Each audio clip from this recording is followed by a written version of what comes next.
on chante comme des oiseaux. Où sont mes amis? Ils sont ici, ils sont ici, ils sont ici. Il y a maintenant quelques mois déjà, la station Télé-Québec a annoncé, pour souligner son 50e anniversaire, le retour d'une émission jeunesse diffusée de 1977 à 1991. Passe-Partout, nouvelle édition modernisée et adaptée à la jeunesse d'aujourd'hui, nous présente une brochette d'acteurs devant relever le grand défi de refaire une émission ayant marqué une génération. Les acteurs principaux, Élodie Grenier dans le rôle de Passe-Partout, Jean-François Pronouveau dans le rôle de Passe-Montagne, Gabrielle Fontaine dans le rôle de Passe-Carreau, Widmir Normil dans le rôle de Fardoche et Daniel Proulx dans le rôle de Grand-mère. Produite par Attraction Images, la nouvelle émission a pour mission d'offrir un rendez-vous à la fois divertissant et éducatif pour les jeunes de niveau préscolaire. Au moment de l'annonce de la nouvelle mouture, Télé-Québec rappelait l'importance que l'émission a de divertir les tout-petits tout en les préparant et en les outillant à la réalité scolaire. On constate que le grand retour de ce classique n'a pas laissé la population indifférente. Dès la venue des premiers épisodes, plusieurs téléspectateurs se sont pressés de partager leur opinion. Certains jugeaient que l'esthétique et le contenu du nouveau Passe-Partout n'étaient pas du tout fidèles à l'ancienne version. D'autres jugeaient que la nouvelle mouture était beaucoup trop modernisée. Cependant, la critique ayant la plus bouleversée et ayant le plus fait parler est celle suggérant que le nouveau Passe-Partout ne représentait guère l'ensemble de la diversité culturelle au Québec. Toutes ces opinions et ces commentaires ont été émis de la part d'un public cible non ciblé par le contenu et le message que tente d'émettre ladite émission. Ainsi, on constate que la venue du nouveau Passe-Partout a entraîné une problématique par rapport au public cible. En effet, l'émission se retrouve donc avec un public regroupant les parents d'enfants et d'anciens de la génération Passe-Partout. De l'autre côté, le public cible réel sont les enfants de 3 à 5 ans. Dans une entrevue à Tout le monde en parle, les acteurs ont tenu à mentionner que l'émission s'adresse tout d'abord aux enfants et que le but est de faire l'émission pour eux. Vous jouez pour qui, les parents ou les enfants? Les deux. Les deux? Mais je pense que c'était un peu le mandat de Télé-Québec de rassembler les familles, en fait. Donc, c'est ça dont on est le plus fier de cette série-là, c'est que ça rassemble les familles, donc les parents qui ont tant aimé cette série-là à l'époque et les enfants qui, eux, découvrent ça pour la première fois et découvrent nous.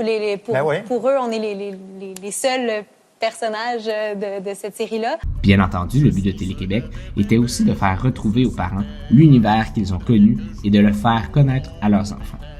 Rapprocher les familles était le mot d'ordre. Mais satisfaire deux publics, ce n'est pas une tâche facile. Autre situation due à la sortie du nouveau Passe-Partout, les critiques clamant le manque de diversité culturelle. Dans un article publié dans Le Devoir, Dana Laure Baudin, une enseignante au primaire, s'exprime sur le fait que, selon elle, Passe-Partout était plus blanc que blanc. Le professeur, aujourd'hui, qui a écrit une lettre d'opinion dans Le Devoir, est-ce que vous l'avez vu? Oui. Pour dénoncer l'homogénéité des personnages qui sont tous, selon elle, plus blancs les uns que les autres. Mm-hmm. Il y a plusieurs autres marionnettes qui vont arriver dans le décor. Mais Élodie, qui à l'époque était une petite blonde, là maintenant elle est asiatique. On avait Doualé à l'époque qui était noire, mais avec un excellent jeu de mots. D'où elle est. D'où elle est. Donc là, c'est Kiwi. J'avais jamais pogné, moi. Il y a plein de personnes qui n'avaient jamais pogné ça. Mais quand on y pense, bon. Donc, qui sera remplacé par Kiwi. Je pense que Télé-Québec a eu un immense souci de représenter la diversité culturelle, c'est assuré. L'opinion publique s'est vite atténuée après quelques épisodes lorsque diverses marionnettes d'origine culturelle variée ont fait leur entrée dans la série jeunesse. Comme le démontre ce sondage, le public semblait pour la plupart être satisfait de la diversité culturelle représentée dans l'émission. Pour remédier à ces problématiques, nous avons analysé la situation et fait les recherches nécessaires dans le but de faire les recommandations suivantes à l'équipe de Passe-Partout. Tout d'abord, nous avons fait une revue de presse afin de sortir tous les articles, mémoires et opinions présents dans les différents médias. Avec plus d'une dizaine de documents portant sur Passe-Partout et tout l'univers l'englobant, nous avons créé un sondage afin de sonder notre entourage Facebook. Avec un bassin participant de plus d'une cinquantaine de personnes hétérogènes, c'est-à-dire constituées de personnes autant de la cinquantaine que de la trentaine et que de milléniaux, nous avons été en mesure d'émettre ces 3 recommandations.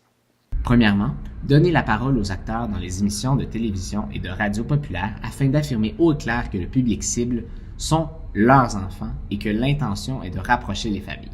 Un communiqué dans un journal de grande envergure peut aussi être une option. Deuxièmement, Faire comprendre aux téléspectateurs que l'équipe de Passepartout ont travaillé fort afin d'intégrer la diversité culturelle dans la nouvelle génération sans toutefois trop s'éloigner de la version originale. Le but n'était pas de forcer la diversité, mais plutôt de créer une chimie entre les acteurs afin que les enfants la ressentent à leur tour. En terminant, l'équipe de communication de Passepartout devrait créer un message clé qui rappellera au public que la clientèle ciblée sont les enfants, mais que la participation des parents est très importante. Des messages clés comme « pour le développement de nos enfants » ou « en famille pour nos enfants » pourraient faire l'affaire de cibler le bon public cible et de rajouter les parents comme étant une solution et non un problème dans cette situation. Finalement, l'objectif de Télé-Québec est que tout le monde, parents et enfants, puisse chanter en chœur Passe montagne